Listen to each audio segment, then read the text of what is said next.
The year was 2784. In the heart of the Andromeda Cluster, the Galactic Senate gathered inside a grand floating city, a place where the leaders of thousands of alien worlds decided the fate of entire galaxies.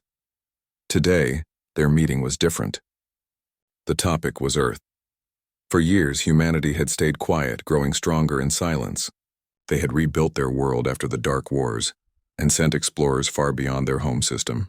Now their colonies stretched across hundreds of light years, and that frightened the old powers. The Senate chamber filled with voices. Some called for peace. Others shouted for control. One tall alien with silver eyes stood up and said, "Humans are expanding too fast. If we do not stop them now, they will rule the stars within a century." Another voice replied, cold and certain, "Then let us make them bow before the Senate." The decision was made. A message would be sent to Earth, a warning disguised as an offer.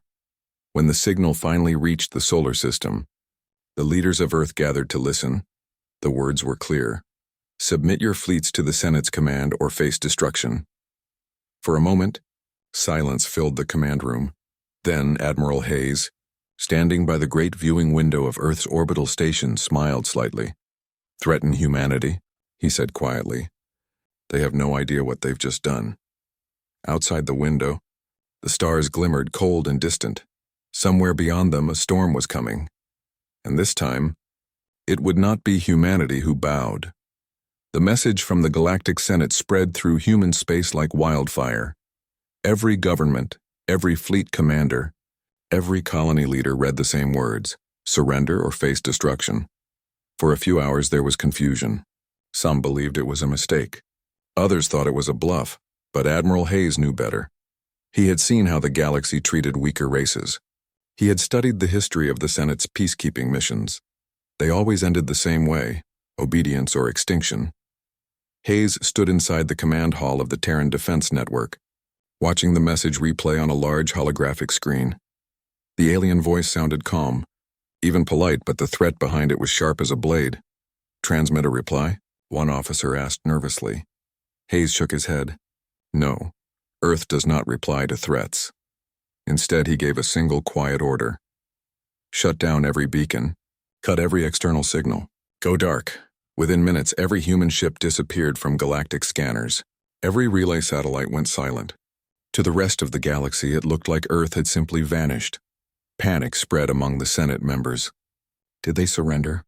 one asked. "No," another whispered. "They're hiding." But Hayes was not hiding. He was preparing. Deep within the asteroid belts, hidden factories roared to life. Massive shipyards began working around the clock. Scientists unlocked secret projects that had been buried for decades.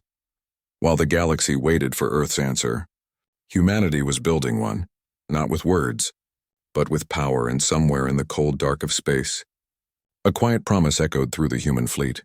"They wanted us to kneel. We'll make them remember why they should fear us."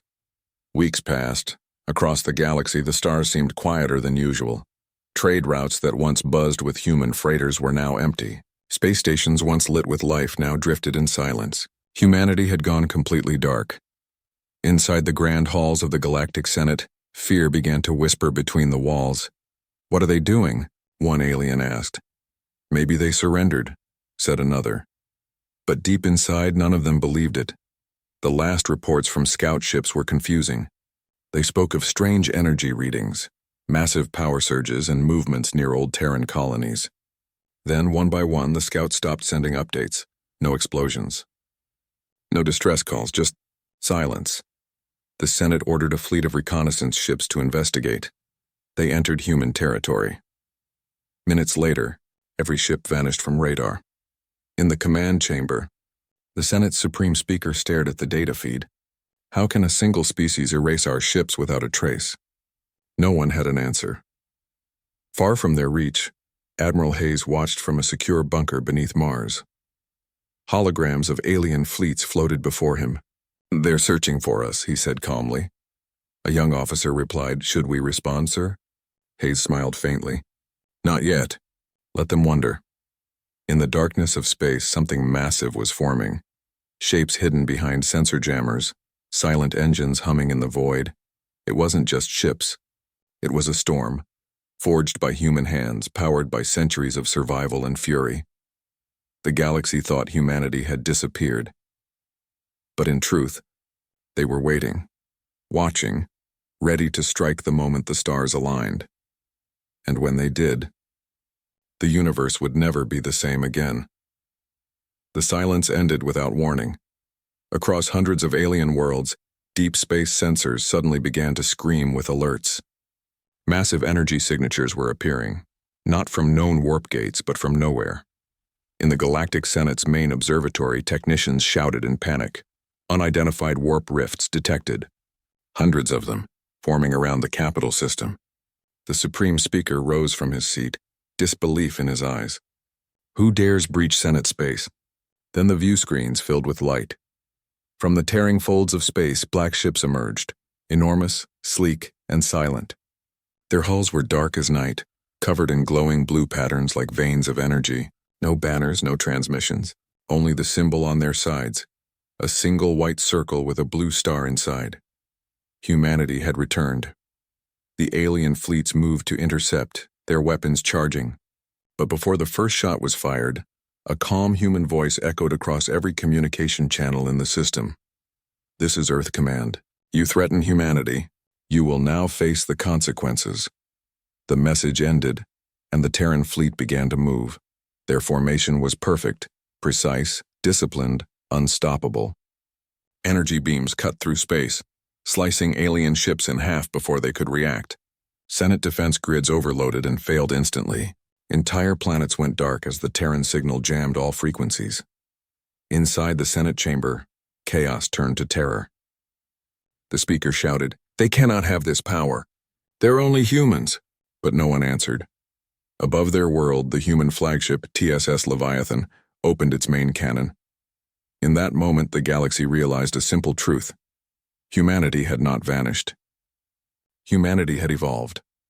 The sky above the Senate world turned white. Billions of aliens looked up, shielding their eyes as the human flagship TSS Leviathan released a blinding sphere of energy into orbit. There was no sound and only silence so deep it felt alive. Inside the Senate chamber, the Supreme Speaker shouted orders. Activate all shields. Fire everything. But nothing happened. The command systems were dead. The entire defense network was frozen, jammed by something beyond their technology. Across the city, ships tried to launch. They rose a few meters before falling back, engines dead, metal screaming as gravity pulled them down. Panic spread through the streets. The greatest empire in the galaxy was powerless. Then, above the planet, the energy sphere expanded. The Leviathan's AI spoke in a calm, almost human voice. Protocol Sol Retribution confirmed. In a flash of blue light, the sphere collapsed in on itself. No explosion, no fire, no debris. When the light faded, the entire planet was gone. The Galactic Senate erased in seconds. On nearby worlds, citizens watched the live broadcast until the signal cut to static. The greatest government in history had just vanished without a trace. Inside the Terran flagship, Admiral Hayes stood in silence. The bridge crew waited for his command. He simply said, "Transmission to all known systems." Moments later, a message played across the stars. "This is humanity. We do not seek war, but if you threaten our existence again, you will share their fate." Then the fleet turned, engines glowing softly as it disappeared back into the void. The galaxy trembled, for the first time in history, not from power, but from fear of Earth. Days turned into weeks. The news of the Galactic Senate's disappearance spread like wildfire across every known star system. Some refused to believe it. Others prayed it wasn't true. But deep down, everyone knew. The Senate was gone and Earth was responsible. On distant worlds, alien rulers held secret meetings. Their fleets stood down. Colonies once under Senate rule declared independence.